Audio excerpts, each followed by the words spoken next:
আমি তো প্রায় দায়িত্ব নিচ্ছি প্রায় 4 মাসের উপরে। তো আমার এখানে এইটা প্রথম পরিদর্শন। আপনারা অনেকেই জানেন, আপনারা পাসপোর্ট সম্বন্ধে অনেকে অনেক কথাও লিখে থাকেন।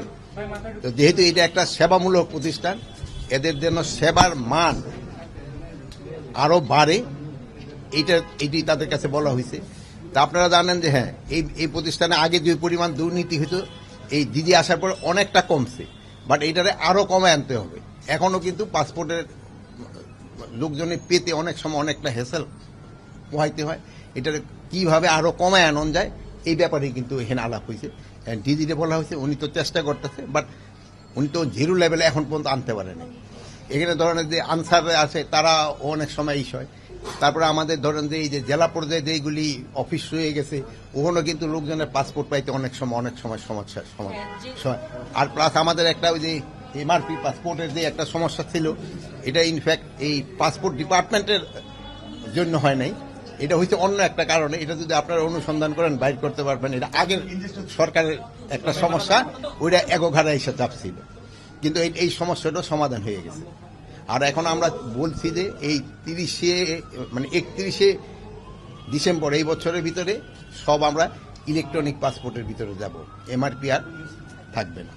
শোনেন, এক সময় চিন্তা করছিলাম যে ইডেই উঠাই দিব, ওই যে পুলিশ ভেরিফিকেশন শুধু আমরা কার্ডের উপরেই দিব, যেহেতু পুলিশ ভেরিফিকেশনের ক্ষেত্রেও কিন্তু জনগণে একটু ইসে থাকে, কি বলে হ্যারাসমেন্ট হয়, যে পাইতে দেরি হয়, এই হয় সেই হয়, প্লাস পুলিশের সংখ্যা অনেক সময় কম। বাট এই যে রোহিঙ্গার যে সমস্যাটা বললেন, এই জন্য কিন্তু এইটা জিনিসটা উঠানো যাচ্ছে না।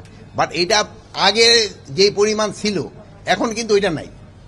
এই ঘটনাগুলি ঘটে গেছে কিন্তু আমাদের এবং এই ডিজি বা এদের আসার আগেই। বাট এটার আস্তে আস্তে এখন যে সময় আমরা নতুন ভাবে ইস্যু করতে যাচ্ছি, আবার তারটা ট্রেনিং শেষ হয়ে যাচ্ছে, সেই সমাবেশ দেওয়ার সময় আমরা এই জিনিসটা চেক করে দিচ্ছি।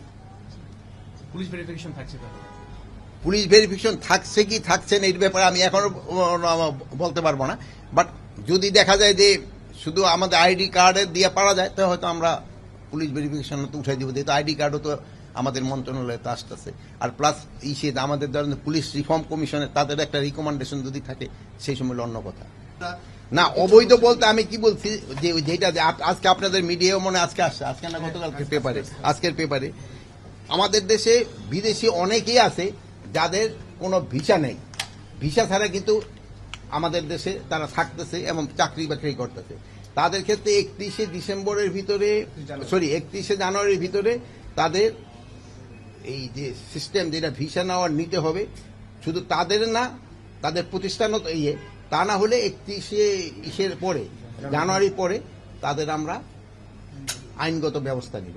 আর এখনো যারা ধরেন যে যারা ভিসা ব্যতীত যারা আছে, তারা যদি ধরা পড়ে, তারা আমরা বিদেশে পাঠাই দিই।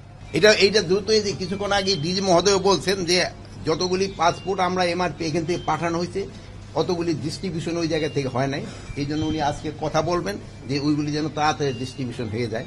আরেকটা যাচ্ছেন যে এই বিদেশি যারা আমাদের বিদেশে যারা কাজ করতেছে, তাদের দিক কিন্তু আমাদের দেশের রত্ন, তাদের উপরেই কিন্তু বেশ করে আমরা সবচেয়ে এত আরামে এসে আছি। এখন তাদের যত সুযোগ সুবিধা দেওয়া যায়, এটা আমরা চেষ্টা করব, যতভাবে পারা যায় তাদের সুযোগ সুবিধা দেওয়া। আমি পাসপোর্টের অধিদপ্তরে চাই আমার দায়িত্বকালে যেন ই পাসপোর্ট হয়ে যায়, সব একেবারে ইলেকট্রনিক পাসপোর্ট যেন করে যেতে পারি সবার জন্য ইলেকট্রনিক। আপনারা ভালো থাকেন, থ্যাংক ইউ। পুলিশ ভেরিফিকেশন আমি বলছি, যেহেতু এটা তো আমি সবার সাথে আলাপ করে তো এটা করতে হবে। এটার মধ্যে ধরো উঠাই দিলে আমি কি সমস্যায় পড়বো, আর উঠাই দিলে আমি কি লাভবান হবো, এই দুইটার ব্যালেন্স করতে হবে। প্লাস আপনি কিছুক্ষণ আগে বললেন যে রোহিঙ্গাদের একটা রয়ে গেছে, এই সবকিছু দেখে তারপরে আমরা একটা ডিসিশন নিব, এটারে উঠাই দিব কি দিব না।